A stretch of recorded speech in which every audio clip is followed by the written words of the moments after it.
आप जानते हैं कि दिल्ली धमाकों में लगभग 12 लोग मारे गए थे, सूचित लोग मारे गए थे। लाल किला मेट्रो स्टेशन के पास जहां धमाका हुआ था, वहां बहुत ही भयानक माहौल था।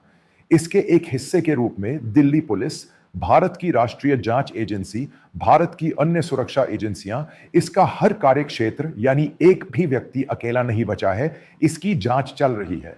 खैर, ये भारत की राजधानी में हुआ है, इसे ऐसे ही नजरअंदाज नहीं किया जा सकता। इसके नतीजे लाना, न्याय दिलाना पूरी तरह से सरकार की जिम्मेदारी है।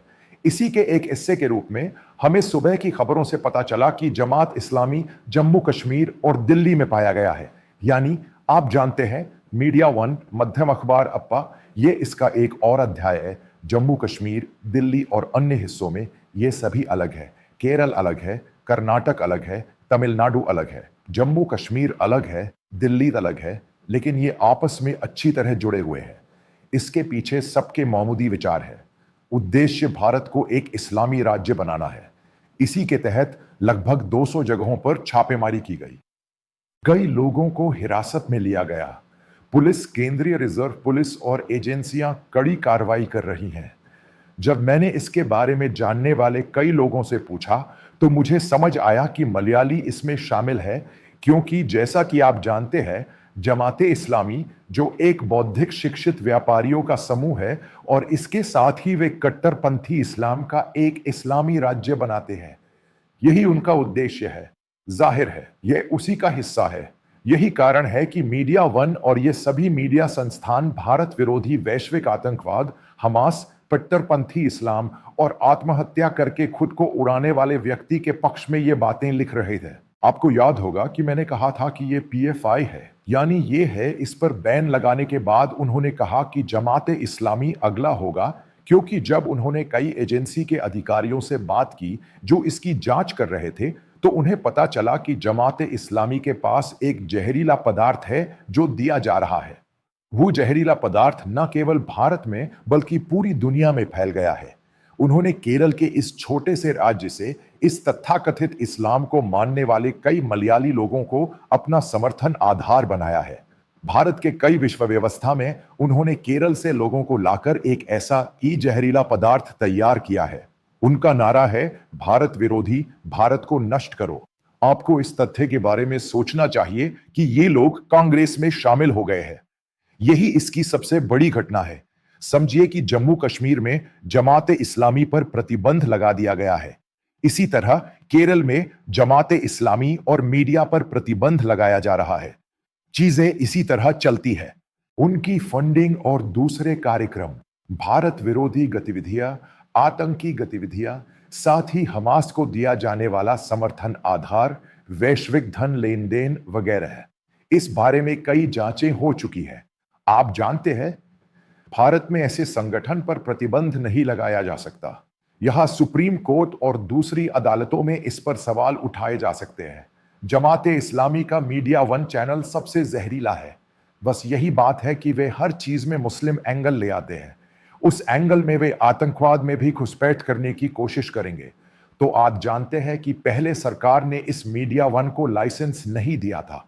फिर वे सुप्रीम कोर्ट आए और लाइसेंस बहाल करवाया।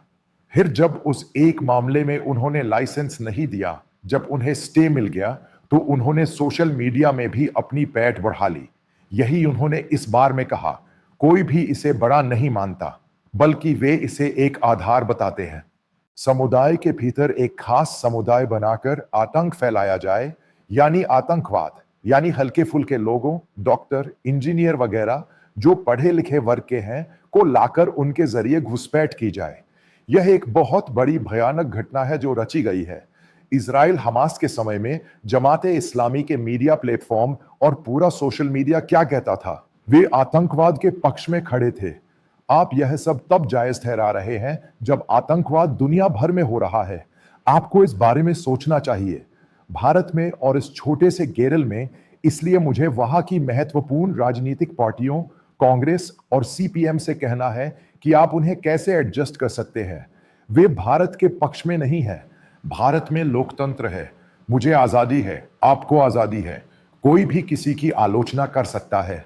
लेकिन अगर आप एक इस्लामी देश लाते हैं और यहाँ के दुश्मनों को एक मंच पर लाते हैं और भारत नामक महान देश के खिलाफ युद्ध करते हैं, यानी युद्ध का आह्वान करके और उसे नष्ट करके, यानी बम विस्फोटों और ऐसे ही अन्य कार्यक्रमों के जरिए, तो उसी के तहत एक राजनीतिक संगठन जमात इस्लामी, उनकी कल्याणकारी पार्टी, उनकी मीडिया गतिविधियां, ये सब इसके लिए कोशिश कर रहे हैं। केरल में एक वरिष्ठ पत्रकार ने मुझे बताया कि केरल में मुस्लिम लीग जमात इस्लामी के हाथों में है। कुनहाली कुट्टी का कोई खास महत्व नहीं है, सादिक अली के पौधों का कोई खास महत्व नहीं है। उन्होंने इसे पूरा होने के बावजूद हाईजैक कर लिया।